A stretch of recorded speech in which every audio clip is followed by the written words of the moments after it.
tentunya di sini aku bakal ngebahas salah satu perang yang menjadi simbol perlawanan antara Indonesia melawan Belanda.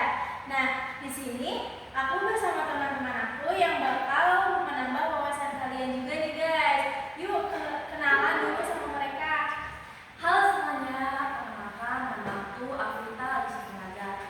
Nah, aku di sini akan membahas sejarah seputar tentang Pangeran Diponegoro.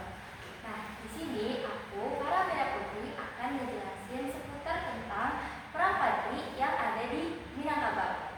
Oke, kita mulai dari perang Diponegoro. Afita, kamu kan fokus di sejarah nih. Ya. Apa sih yang kamu tahu tentang perang Diponegoro ini? Oke, aku simpan ya itu pertanyaannya. Nah, aku akan membahas sedikit dulu tentang Pangeran Diponegoro ini ya, buat tahu lebih dalam. Iya, betul. Nah, oke guys, jadi perang Diponegoro. Nah, kalian tahu kan? Pasti kalian pernah dengar kayak siapa sih Pangeran Diponegoro? Pokoknya Pangeran Diponegoro ini tokohnya pakai baju putih, jubah putih, sama yang kayak pakai apa sih itu kalau Sorban. ya sorban. Nah, itu dia Pangeran Diponegoro. Jadi kalau misalnya kalian mau cari aja bisa searching juga di media-media sosial lainnya. Nah, Pangeran Diponegoro ini lahir pada tanggal 11 November 1785. Tahun lahirnya Pangeran Diponegoro. Nah, Pangeran Diponegoro ini keturunan dari ayah Sri Sultan Hamengkubuwana III dan Ibu Raden Ajeng Mangkarawati. Nah, dia adalah seorang pangeran Jawa dari keraton yang menentang pemerintahan kolonial Belanda.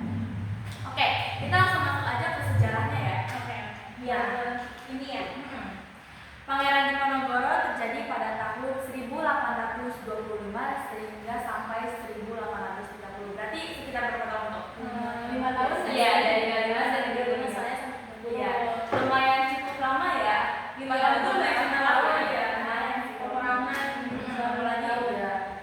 Nah, peperangan ini di Jawa Tengah dan Yogyakarta. Perang ini dipimpin oleh Pangeran Diponegoro yang menentang pemerintahan kolonial Belanda pada saat itu. Kalian tahu gak sih menentang kolonial Belanda ini karena apa? Nggak kurang tahu. Kayaknya kurang tahu deh. Kan kita mengundang juga bertambah kan. Siapa tahu gitu. Enggak, kita belum tahu. Oke, jadi aku jelasin sedikit ya. Aku pernah baca dari salah satu artikel yang terpercaya ya pastinya ya. Nah, di situ tuh katanya akibat menentang kolonial Belanda ini Pangeran Diponegoro karena ketidakadilan kepada rakyat-rakyat di sana. Seperti kayak perampasan tanah, terus apa sih? Akibat pajak yang terlalu tinggi. Ya, jadi kan otomatis rakyat-rakyat di sana kan langsung membuka suara gitu, karena tidak setuju, tidak terima dengan usulannya dari kolonial Belanda ini. Nah, dari akibat itu, bukan dari akibat itu doang, tapi di salah satu sisi nih, salah satu sisi ada yang Pangeran Diponegoro membuat murka, yaitu karena kolonial Belanda ini memasang patok jalan di makam leluhurnya tanpa ada sepengetahuan. Pemasangan patok jalan ini di daerah Tegalrejo sana. Nah, seperti yang kalian lihat kan, kalau misalnya mau beli rumah aja tuh pasti harus ada surat izin kan, surat di atas matra. Iya, surat di atas matra gitu, dari sebuah pihak kan. Nah, itu sama sekali kalau di Belanda itu tidak sama sekali ya berundingan dulu terhadap Pangeran Diponegoro. Berarti kayak seenaknya aja. Gitu, kayak ya jalannya sendirinya gitu loh. Ya, jadi yang membuat Diponegoro ini murka lah akhirnya. Nah, dan juga pematok jalan ini melewati leluhurnya Diponegoro. Nah, hal itu dianggap sebagai penghinaan besar terhadap keluarganya dan rakyat Jawa. Nah, Diponegoro ini karena sudah murkanya ya, Diponegoro ini mengajak kakek-kakek seperti prajurit dan yang menentang kolonial Belanda itu untuk melakukan perang. Nah, melakukan perang. Nah, dari situ, iya, si Pangeran Diponegoro ini, yuk kita melakukan angkat senjata buat melakukan masa penderitaan mereka terhadap kolonial Belanda ini. Nah, dalam pertempuran ini mereka menggunakan perang taktik gerilya. Taktik gerilya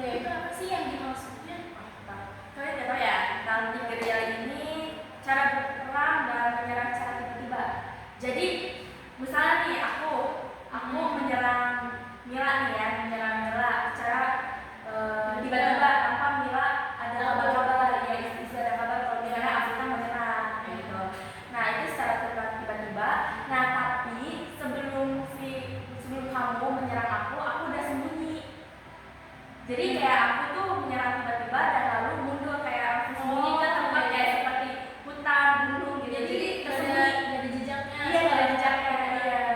Nah, sehingga di situ yang dinamakan gerilya ini membuat pemerintah ataupun kolonial Belanda ini berjatuhan, berguguran. Itu lumayan banyak, sekitar berapa ribu tuh? 200.000 bisa? Lebih. Kayaknya nggak sampai deh. Kayaknya ya 200.000 deh. Paling ribuan kayak ribuan atau berapa gitu. Nah, habis itu dari perang gerilya ini cara ini yang membuat Belanda kewalahan karena tidak mengenal medan perang, ya kan? Jadi kan mereka misalnya tiba-tiba nih, ya mereka tidak tahu medan perang dong. Jadi kayak ya udah berjatuhan gitu, berjatuhan dan harus menghadapi perlawanan banyak daerah. Nah, di daerahnya itu seperti daerah Magelang, Banyumas, dan juga Kudus, Surakarta. Nah, namun bukan dari Pangeran Diponegoro doang, karena kolonial Belanda mengadu taktik lagi ya. Jadi kayak kamu mengadu taktik aku dan aku sebelumnya mengadu taktik kamu, nah kamu langsung kayak ayo kita mau mengadukan perang lagi gitu. Nah, dari Belanda ini mengadukan perang lagi, yaitu seperti memasang kecil buat apa ya? Kayak perlawanan gitu. Iya, perlawanan. Jadi benteng-benteng kecil ini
tahunan ya.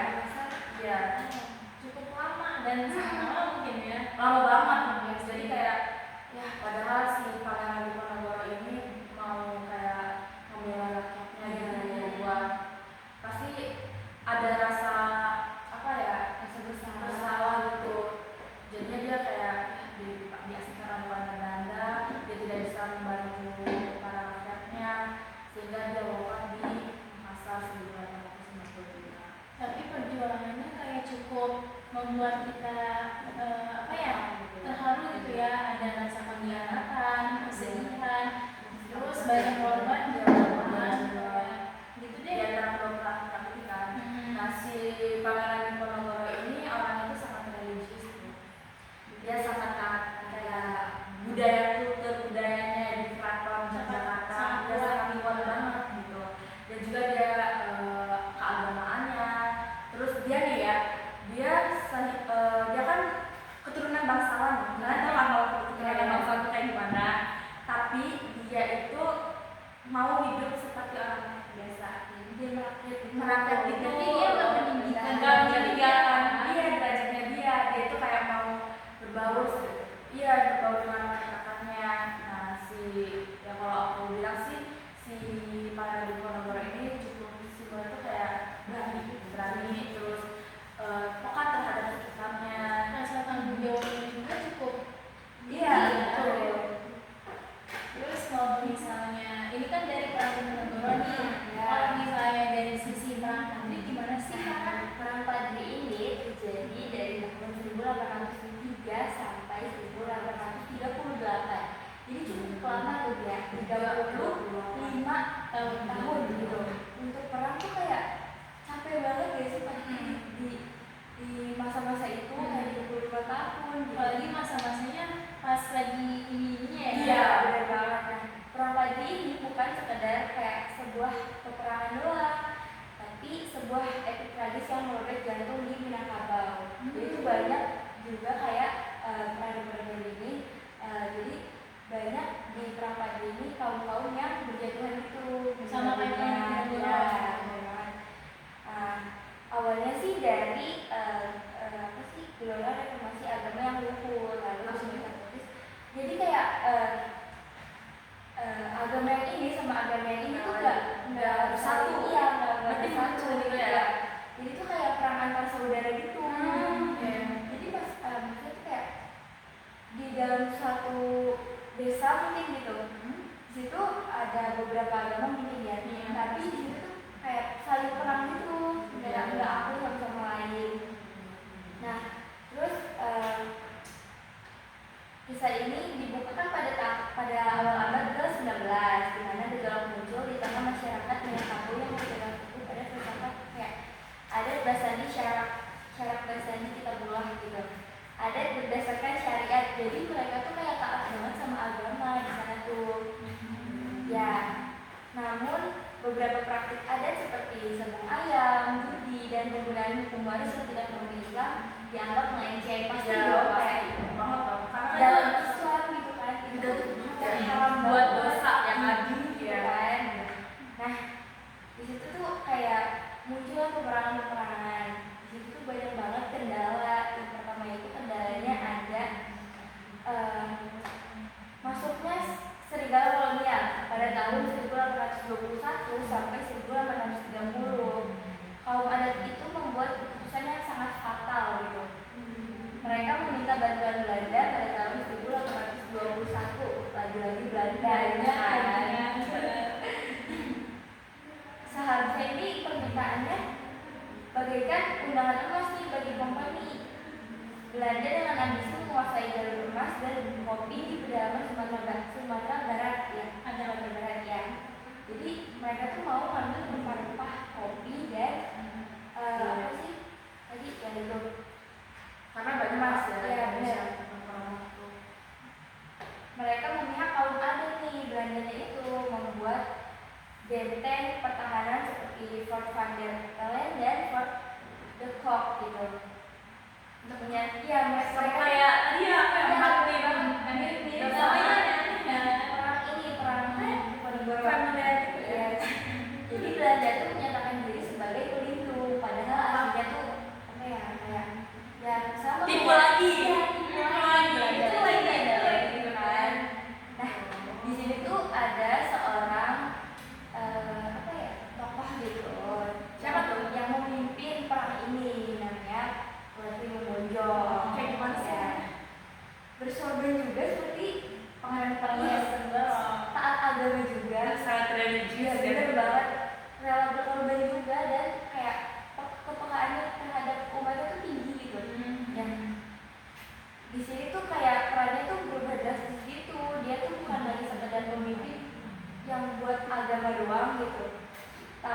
menjadi panglima perang Minangkabau melawan penjajah baru gitu. Jadi kan kayak udah aman menjadi apa sih pemimpin agama, tapi dia tuh harus memimpin perang Minangkabau juga.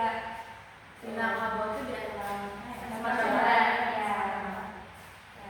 Dari benteng yang perkasa di Bonjol, ia memimpin perlawanan dengan taktik gerilya yang jenius. Lagi-lagi sama kayak perang di Diponegoro. Pakai taktik perang gerilya yang dimana tuh perang itu kayak tiba-tiba jenius banget tapi kan. langsung mundur gitu, Iya. sembunyi. Benar.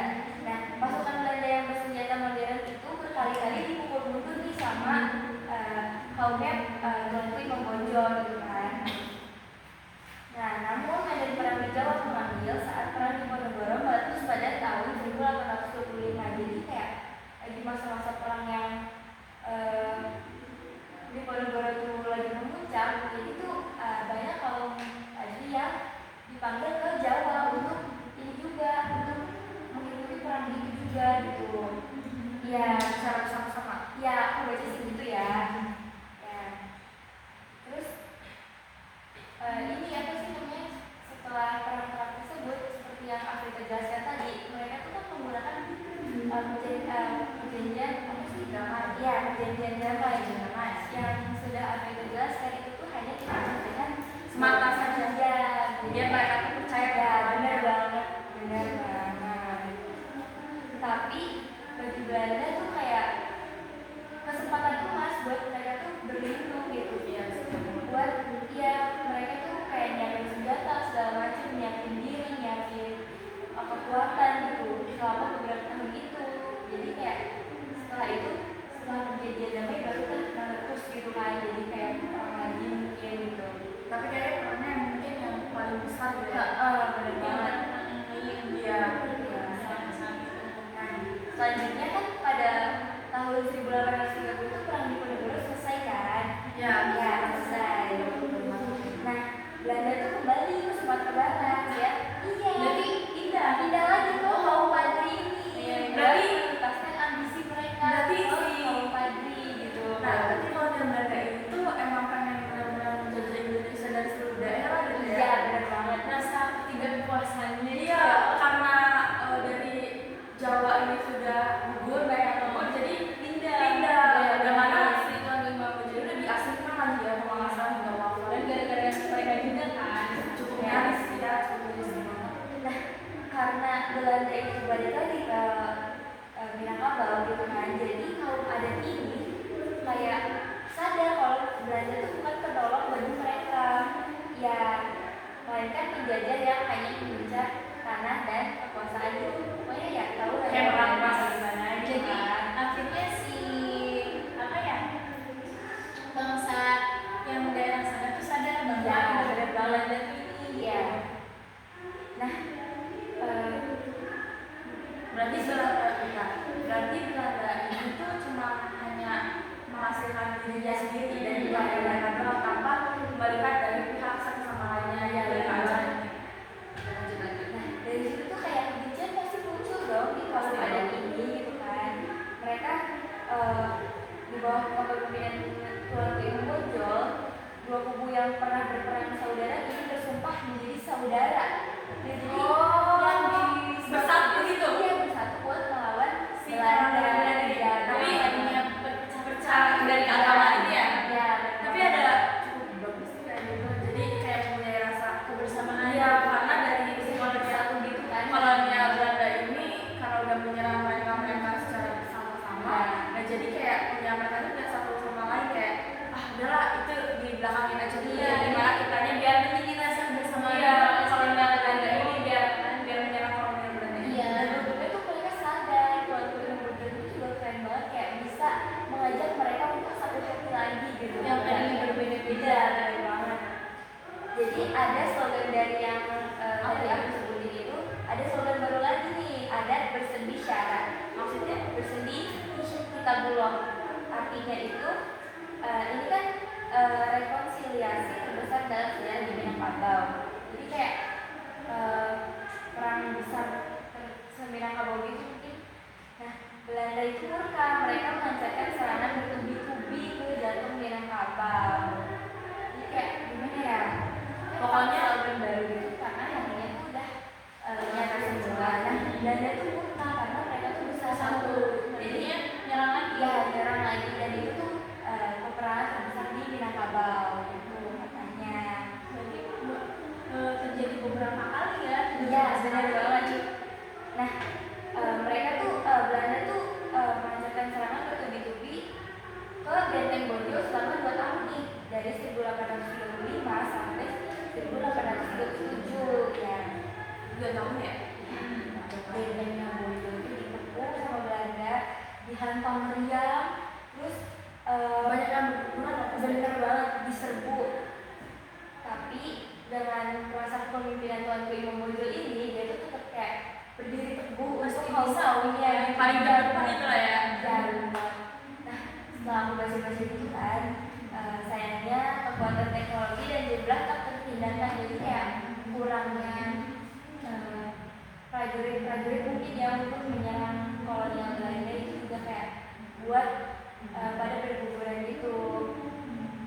Nah, pada 16 Agustus tahun 1837 tuh akhirnya Benteng Bojo tuh jatuh gitu, jatuh ke tangan Belanda atau hancur gitu kan ya. Berarti cukup butuh waktu buat menghancurin benteng itu ya, nggak di waktu itu tersebut Ya, nggak di waktu itu juga gitu lah. tapi kan untuk peperangannya orang yang berang tuh kayak cepet banget ya sih gitu. Ya pasti Menahan apalagi kan nggak ada penderitaan yang besar gitu kan, perang besar banget gitu. perang. Iya. Nah, puncaknya tuh terjadi gak lama setelah suatu Imam Bonjol tuh diundang sama Belanda nih untuk berunding, sama kayak perang di Ponorogo itu, untuk ditipu lagi. Ya, gitu banget. Bener kali Berapa kali sih Iya, sama ada itu?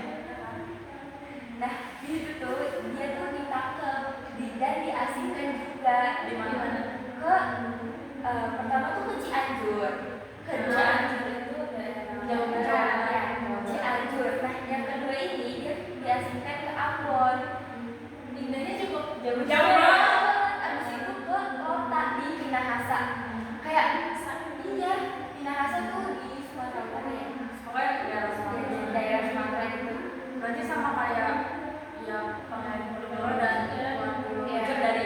dari ujung ke ujung gitu secara tinggalannya Sama kayak Pangeran Diponegoro, tapi lebih jauh mungkin ya, lebih jauh pengasingannya gitu. dan juga kayak kalau Pangeran Diponegoro kan yang kita ceritanya cuma perundingan cuma sakti ya, tapi Ya. tadi aku dengar dari para Kendala yang banyak banget itu perang-perangnya. Ya. Nah, Tuanku Imam Bonjol ini wafat dalam pengasingannya pada tahun 1864. Jauh banget dari Minangkabau. Tapi perjuangannya tuh gak sia-sia karena perang tadi gak hanya meninggalkan luka, tapi juga warisan abadi gitu. Jadi kayak lahirnya persatuan antara pemimpin agama dan agama. Ya, dengan agama dan agama yang lain. jadi bersatu di negara kolonial. Ya, jadi hanya udah bersatu gitu. Setelah Tuanku Imam Bonjol wafat gitu kan, Terlalu banyak perang jadinya gak kayak gitu ya. sia-sia gitu kan. Iya, iya. Ya, peperangan itu gak sia-sia. Berarti benar-benar ninggalin apa ya, ninggalin bekas gitu ya. Emang ninggalin sejarah orang. Iya, Iya. dari perang gitu. Pengen deh kalau misalnya masuk posisi itu. Nggak bisa kayak, aduh, kita Ini juga kita bisa. bisa jalan tugas ya, tapi nggak mau nggak bisa gitu kan. Jadi kayak bisa nih tiba-tiba perang pasti kita bingung kan. Apalagi zaman sekarang tuh mungkin udah modern gitu. Iya, Semoga iya. ada peperangan lagi yang terjadi Iya. kan ke depannya, kayak cukup dijajakan